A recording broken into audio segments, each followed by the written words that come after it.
All right. Hello, everybody.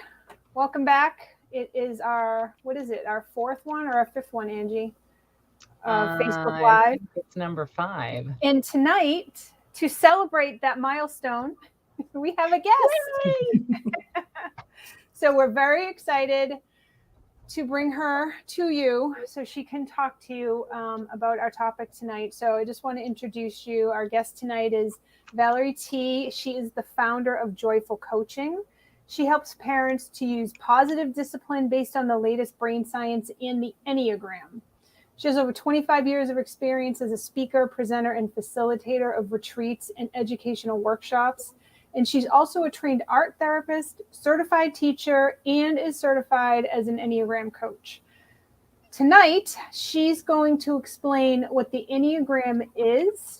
For those of you who don't know, I'm learning about it myself, and also how it can help you as a mom. So welcome, Valerie. Oh, thanks for having me. Yeah. We're happy to have you here. So you are the expert on this, and we are just learning.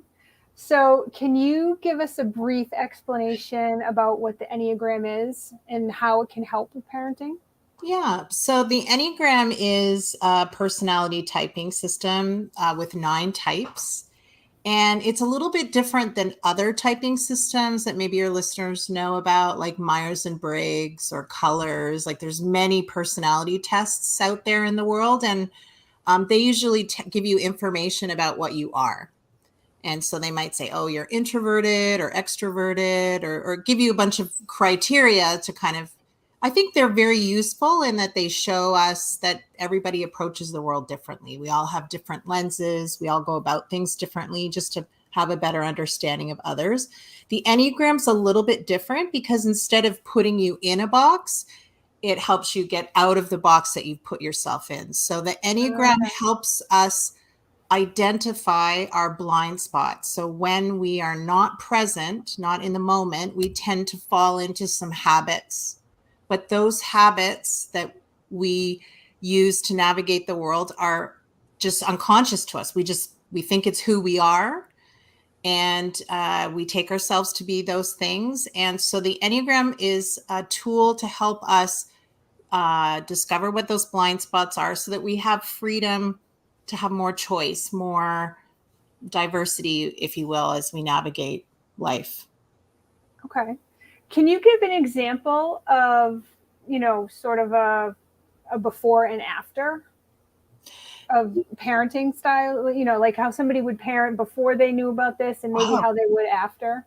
I love it. Yes. So a lot of parents that I meet are very keen on more authoritative ways of parenting. So rather than authoritarian, my way or the highway, or permissive, kind of laissez-faire, we think, oh, those are the only 2 choices. But a lot of parents are discovering there's another way we can parent in a kind and firm sweet spot and through the relationship. So think of anyone that you admire. When you look up to that person, you're just naturally more cooperative. So a lot of parents are interested in having more of a relationship, love-based parenting approach that still has limits and that we're still teaching values. But what I notice what's happening for them is they're keen for that, but something's getting in the way. So even though they want to parent differently, maybe even differently than how they were raised, they get kind of stuck, or they'll like go postal on their kid and suddenly be confused, like why did that just happen? So I am getting to your before and after, but just to give some context that helping parents see, oh, this is why you might be reacting to your child instead of responding, even though your intent was to respond. So I've seen so many miraculous changes with parents when they start to identify what their kind of default is when there's chaos or stress, like the habit that we tend to fall back on when our back's against the wall. And usually our back goes against the wall when there's chaos or uncertainty. And guess what raising children is all about? Really? Uncertainty. Yeah. So we are going to be triggered often. So it's starting to kind of catch ourselves in the act with compassion, and then we have a choice rather than get swept up in that reactivity. So depending on a person's type, I've seen them just grow and be able to respond much differently to their kids in the way that they hope to. Yeah. Yeah. I love this so much because it mirrors so much of the coaching that Angie and I do with the, you know, your default behavior and not kind of being aware of, you know, knowing that you want to stop, but not being aware of why you can't, and trying to, you know, help bring that awareness about so you can make conscious choices to respond instead of react, and then kind of, you know, change your outcome from there. So a lot of what you're saying really mirrors what we do too. So I love it so much. So what is there a type, because the Enneagram is defined by numbers, right? So what is there a number that's like more difficult to sort of, or maybe not difficult, it's not the right word, but sort of a longer journey from you know, where they are to where they want to be? No. So all 9 types are equally amazing. So there isn't like one type that's better than the other. Although my husband, who's type 9, says that's the best because it's on the top of the Enneagram symbol. So he's always joking that 9's the best one. And Angie's going, yes, because she thinks that might be her type. But no, here's the thing. All the types are equally have gifts that they bring to the parenting realm, and all 9 types have a heart suffering that's going to get in the way of being the parents that we most want to be. And in that type structure, there's a range, let's call it a continuum. When we're more present, we're more love-based. And as we get less and less present, we get more and more fear-based. So the less present I am, the more my patterns show up.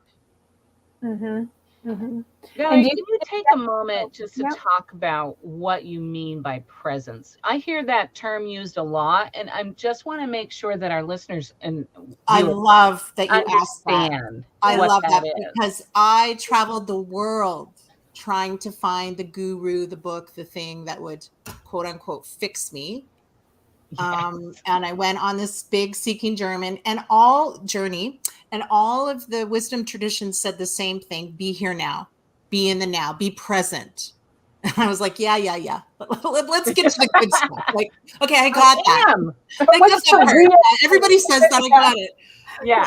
I never understood what they meant until the Enneagram. So the Enneagram teaches that presence is, I'll use a metaphor. It's like there's a lamp. All of it. Let's pretend we're all different lamps in the world. Marianne Williamson uses this metaphor that every person is their own unique lamp. Maybe some are tall, some are short, some shine with different bulbs, right? But let's say we're all these lamps, but we all plug into the same source, and source is now. And some people might consider now to be like plugged into now is the universe, or having a connection to God or creator, or even if those words are off-putting to you, at the very least, there's a life energy that pulses through all of us, and we're all connected to that same life energy. So presence is, if we think we're all these different lamps, all the lamps plug in to the same source. And so I have a little plug here. So you need your head, you need your heart, and you need your body to be here now in balance. But all the different types are usually relying on one of those. Type 8, 9, and 1 usually are relying on their body intelligence to figure out what's going on. 2, 3, and 4 are mostly reliant on their heart intelligence to try and just make decisions. And 5, 6, and 7 really rely on the head center. It doesn't mean they don't have a heart or a body, but when push comes to shove, they're mostly the head center is what's taking the lead, or the heart or the body. And so to be more present, we have to have all 3. So maybe if we're not necessarily using our body as much, we start to become more embodied. that helps bring our deeper heart online, deeper mind. And then we just have more tools in the parenting toolbox when we're present, because we have 3 intelligences rather than one that we're relying on. Gives us more options, more freedom. Mm-hmm. Now, how do I word this? How would you describe if somebody is not present? Like, what would you see? Right. In So their behavior, like what they're saying, all those things. Love it. So each type's going to have different behaviors, but some types may have similar behaviors. So we can't go by behavior to determine type. We have to kind of really understand, what is that person's heart suffering? What's the driver of that behavior? What's motivating that behavior? But just like globally, any type, if we're not present in our body, we're either like really lacking mojo, like we just have no oomph, or we're running around like a chicken with its head cut off. You know, I get really klutzy. I'm bumping into things. I'm not aware. I'm not embodied. I'm just not in my body, or listening to my gut, or, you know, like just really feeling the sensation in my body, or I'm just not attuned to that. If I'm not in my heart, if I'm not present, then a lot of people confuse emotionality with being heart-led, but that is not the deeper heart. That's not the heart intelligence. It's just our emotion, being swept up by our emotions. So that would be an indicator that we're not present if we're really moody, touchy, easily reactive. Or the opposite, we are numbed out, like we're just dialing it in, and we can't even know what we're feeling. We're just completely cut off from our feelings. That would show us we're not present in the heart center. And then not present in the head center is either there's like all this inner critic activity, a lot of like a committee up there saying, oh, should I do this? Or maybe I should do that. Or like it's just like a lot of activity up there. Or it's what my teacher, Riso-Hudson, calls kind of the surly teenager, like whatever, like just kind of like not here. So we can tell just kind of roughly whether we're here or not just by our body, our heart, and our head, what they're doing. But there are particular behaviors for each type that'll show up. So this might sound kind of weird and woo-woo, but if they're not present, then where are they? So you're not there. It's your patterns that are there. So your type is what shows up when you are not present. Okay. So it's sort of like your habitual way of responding, your way of just like the knee jerk reaction. That's what's showing up because you aren't. Right. Okay. Yeah, that makes sense. And so when my body, when I'm embodied, when I'm connected to my deeper heart, and then my head can come online, and that's more discerning, right? I do have inner wisdom and discernment, and make good choices and wise choices. I do know what to do in my family, but often fear overrides that. Right. And then we have the inner critic starts, and then we get reactive, and then suddenly we're doing things we promised ourselves we would never do. That yeah. And so what I'm hearing is that the reactions that you have, like if you're triggered and you flip out and you yell and you do all those things, and you're like, why did I do that? Your reactions are not you. No, they're just one part. Like everybody has to create a personality. Like you're born, if you're over the age of 18, stuff's happened to you. Like we naturally in some way create a mask or a persona or something that we, kind of protects us as we go out into the world. That has to happen. We can't not form a personality, but sometimes that limits us. It's not the totality of who we are. Right. And so we're not going to try and get rid of our personality, and we're not going to try and it's not a search and destroy mission, but what we're doing is trying, through presence, we're trying to grow like an inner essence parent or a more present parent that can kind of integrate some of those patterns, so they're not Mm-hmm. the only thing driving the ship, that there's Right. more showing up to parent than just even our trauma, our history, our patterns. So it gives us more freedom, more options to have compassion for ourselves, to have compassion for our children. Mm-hmm. Yeah, and the compassion for yourself is coming from sort of the understanding that what the things that you're doing, that your reactions are, like you said, they're just a piece. They're not, it's not you in total. It's just a piece that you're struggling with. And then when you have awareness, you're able to sort of Do you want minimize me to that. do an example, like take myself for example, because you did ask before what's sort of a before and after, and how might this apply? So maybe if I talked about myself, then that could maybe illustrate it of what it could be for a person. So my type is type 2. And so my hard suffering is, I think that there isn't love in the world.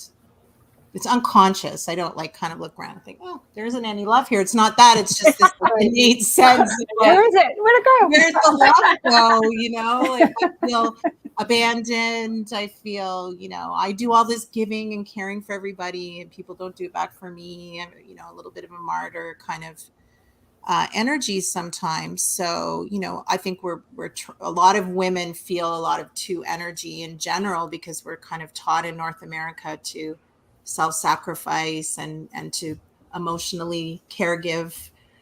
So a lot of women or parents in general might relate to feeling like you're so basically, because I think there's no love, I show up thinking, okay, well, I'm going to bring the love. That's a big task for an ego to be the one to bring all the love, but I'm going to make sure everybody has what they need. And my axis, like even when someone else walks into the room, now my attention goes to the other person and off of myself. So I just start kind of becoming blind to my own needs because I'm worrying about everybody else's needs. Now, so kindness, generosity, being loving, that's not something we want to get rid of.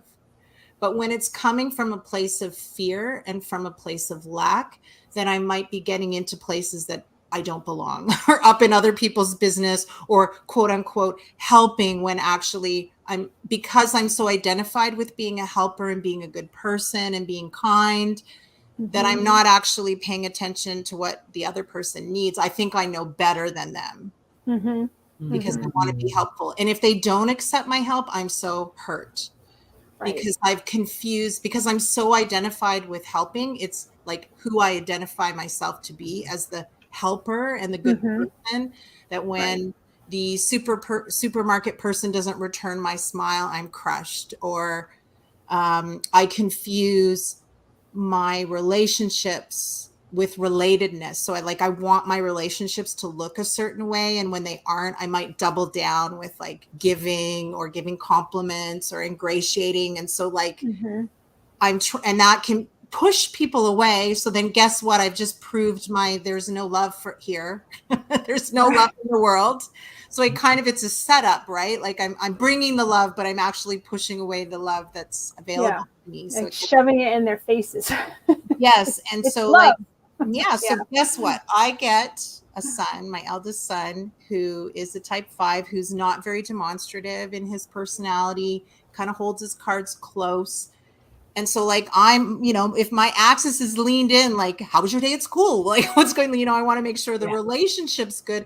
That's overwhelming and uncomfortable for him. So I have to really learn to kind of bring my axis back up, care about my own needs, come in not all guns a-blazing with the help, just dial it back a bit. And then there's space for him to feel comfortable with me. So it's been I feel like our kids are our greatest life coaches. Like he's just helped me up level as a human being because I'm willing to learn from him. But at first it really hurt. It really hurt if he doesn't want to hug or he doesn't want to kiss or he doesn't, he needs his space. Yeah.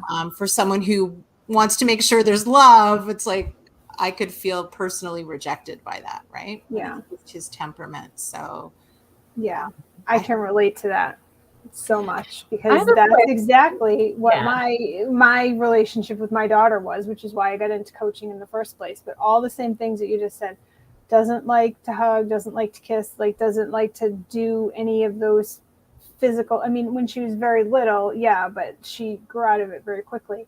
And I took it as a personal, not attack, but I just took it very personally. And like, she doesn't love me and she doesn't want to be with me. And like, and instead of getting, well, I mean, I was upset and sad about it, but I presented as anger and, like kind of went after her, like, what's the matter? Why, why are you mad at me? Why are you this? Why are you that? Blah, blah, blah, and it would just kind of the same thing. I would just like pepper her with questions, and she'd be like, I want nothing to do with me, thereby proving she doesn't want anything to do with me. So yeah. So I feel that. What were you gonna say? Yeah, sorry. Valerie, I was wondering if you could talk a little bit about the journey to finding what your type is. Like to find, I think some people, they find it right away and it's like, oh, this is it. But I think you might have some insight into that and help people understand how to figure out what type they are, if this is something that's resonating with them. Yeah. Well, right out of the gate, I would caution anyone if someone else is trying to type you. Like if you are seeing like an Enneagram coach, or you have a friend, or, some people who are kind of newbies at the Enneagram get so excited about it and then want to kind of slap numbers on everybody, or like, oh, you're probably this type. And so I would really encourage anyone who's curious for it to be your own journey, and don't let anyone else type you, because knowing your type's kind of the booby prize. It's like it's the whole journey of like, what do I do when I'm not here? What are some of my default things that happen? So it's a learning journey. And some people, maybe they've done more therapy or had more, like, right, that maybe they're a little bit more tapped into having more self-awareness of that. And maybe other people are a little earlier in the journey. And I would just encouragingly say there's no right or wrong. Anything that you learn while trying to discover your Enneagram type that helps you know whether you're asleep or awake, fear-based or love-based, here or not here, is helpful. So even if in the beginning you try on a type and you're like, maybe I'm this type, and that ends up not being your type, that's not wrong or time lost or a mistake. Because at the end of the day, all 9 types are universal. So we will recognize a little bit of all 9 types within us. And but we tend to fall to one when our back's against the wall. Like that's our main one. But we will definitely see, oh, I do these other things too. And each type, what's funny and comical to me is sometimes to watch a type, their actual journey is like their type. So for instance, maybe a 9 who is very good at keeping the peace and seeing everyone's perspective. It's like they think they might be any of the types. Like it's really hard because they're just so compassionate and open to others that it's like, oh, is that my type? Or they're like, right? It gets a bit murky waters, right? Completely. That's been my experience completely. With that. Or there might be like, 6 might be full of self-doubt. Like, I could be this type, but I'm really not sure, because then it could be this thing, but I don't know. But then other times I do this, and then, right. So then there's this sort of like back and forth, and maybe confused with one other type. And then finally they'll land. But it's fun to sort of see people try to discover their type when they're doing their type things to discover their type. If that makes sense. How did you help? How did you help your son figure out his type?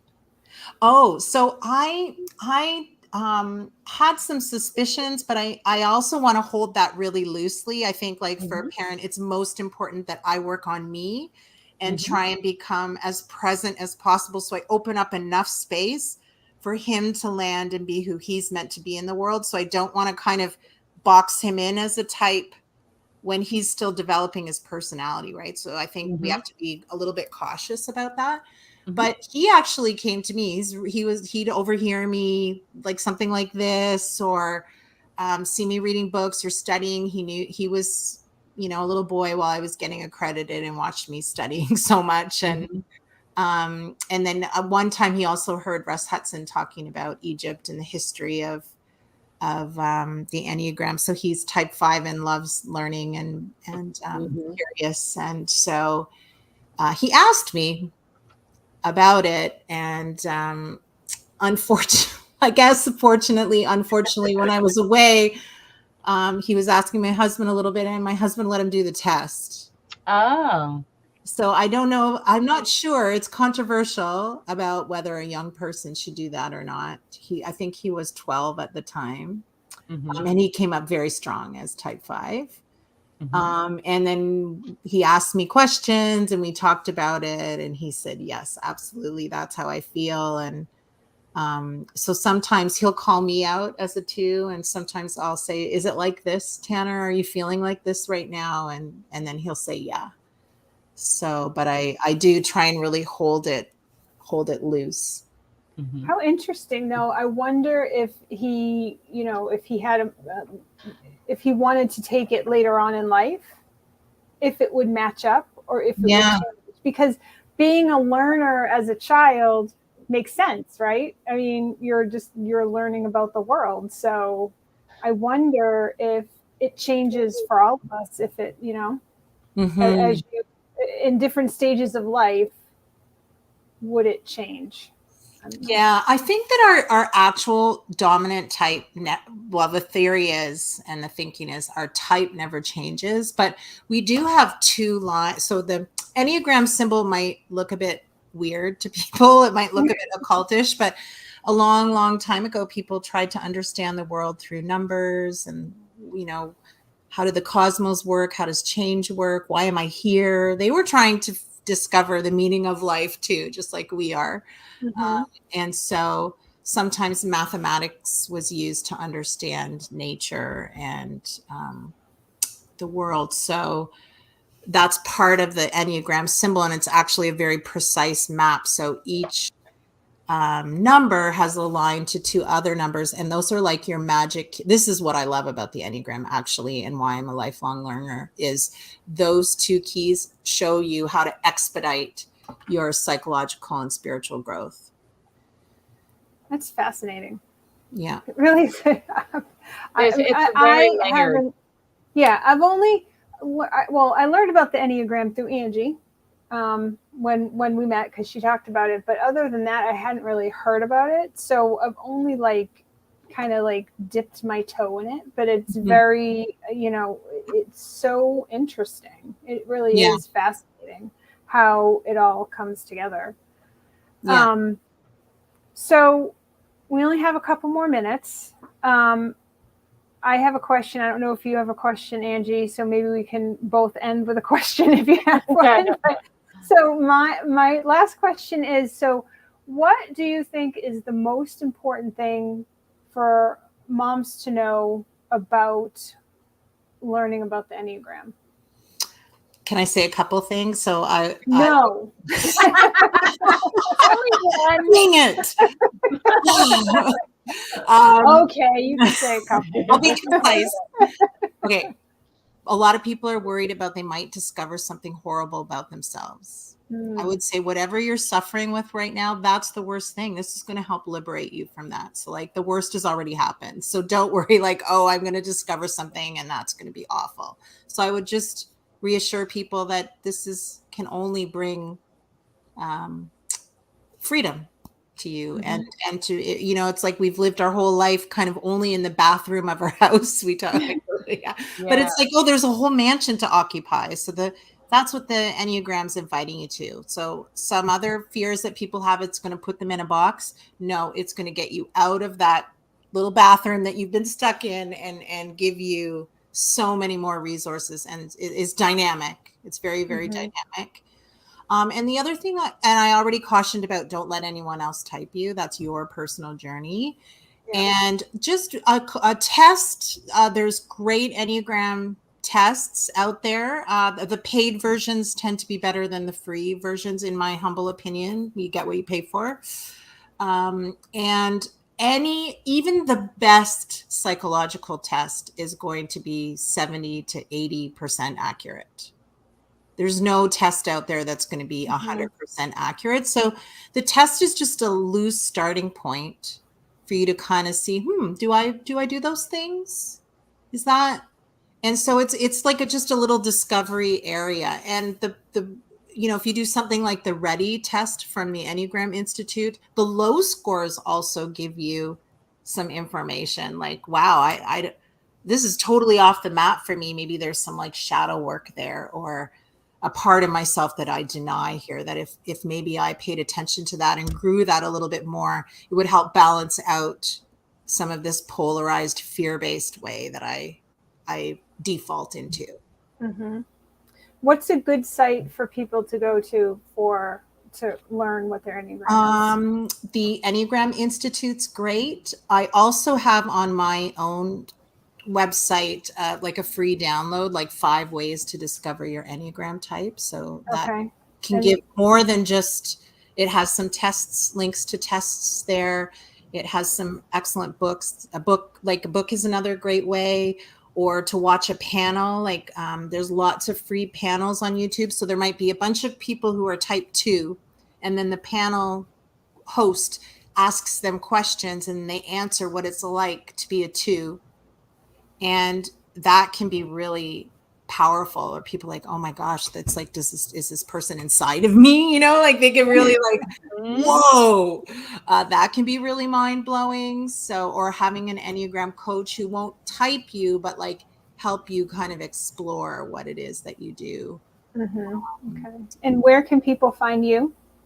I'm at www.joyfulcoaching.ca, and JoyFULL has 2 L's. So it's JoyFull coaching.ca, because full, I'm going to help you be full of joy. Oh, I love that. That's great. Yeah. All right. We'll put that in the notes that way. I love that. That's great. Yeah. So Angie, do you have any last questions? Well, I wanted to say part of my journey of finding my Enneagram type was, the tests might, like, if you can do the rabbit hole, and there's lots of research. I'm thinking busy moms, like maybe one of those tests might help point you toward a type, but then you continue to do more reading and try to understand that type more to see what parts of it really resonate with you. And I think that's it's the lifelong study why I love it so much, because it's always telling me something new that I can be thinking about, how I'm showing up, how I am, why I'm responding a certain way. Also to let me be a little kinder to myself. Some ways. So I think that what you just triggered one more caution that I have for people, because the Enneagram's going very, very mainstream. It's all over the place now. And I would say for every 10 Enneagram coaches, there's maybe one of those that have actually like studied this in depth. This takes a lot of study and deep inner work to hold the space for people to discover who they are. And so there are a lot of coaches or courses that may, maybe not be the best information. So if you feel like it doesn't fit for you, or it doesn't feel right, that may not be the Enneagram teacher for you. So I would just, caution that there's a whole range, as with anything, of expertise and of people who really, if it doesn't involve self-compassion, and for you to really see this is, of course you would do that. Of course you would do that behavior because of this heart suffering that you have. If there isn't. Oops, you muted. You muted. You're gesticulating and you muted yourself. I wonder if I can unmute. Valerie got excited. I can't unmute you. Oh, goodness. Wow, that is Interesting. It is interesting. I want to let you finish your thought, but Unmute. yeah, I tried Nope, that. I It didn't can't. work. Your mic isn't connected. Maybe you accidentally disconnected your Yeah. mic. Okay, well, so follow your instincts, people. If you're in a coaching, Enneagram coaching, and it feels a little off. Oh, there we go. There we go. I unplugged the mic. Yeah. Don't let anybody put you in a box. That's what I'm trying to say. That's right. Don't let anyone put you in a box. There's Yes. so much more for you. So much more for you. Yeah. Agreed. It might. Right. I think too. As you start to learn what I've learned, and I'm not an expert, but it might be a little uncomfortable as you discover some things about yourself that you're not like, oh, I don't really like that. I don't like that about that type. I want to be this type. That's natural, right?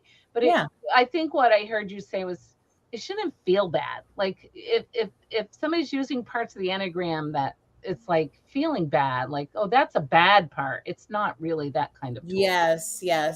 And not to explain to you that there's levels of presence, that just because sometimes you might show up this way doesn't mean that you can't move. Like, it's through self-love and self-compassion that some of those habits that might keep us stuck become our greatest gifts. And if there isn't a conversation about that, so for instance, my giving, I really do care about others, and I think that I am helping others.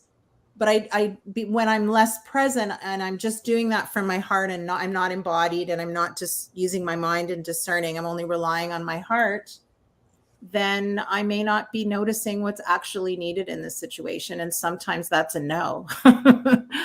And so I just think when I learned about this, the part that kept me stuck ended up becoming what I bring to the table as my greatest parenting gift. So I just want to encourage everyone. It may hurt a little bit and be like, ooh, actually, if you are horrified by some descriptions that you hear, you might be onto something that could actually be right. You just don't want to feel shame about it. No, right? No. It's not a shameful thing. No, you should be held in when you recognize that to not be ashamed of that, to just be, of course I would go up in everybody's business because I think there's no love. Of course I would do that.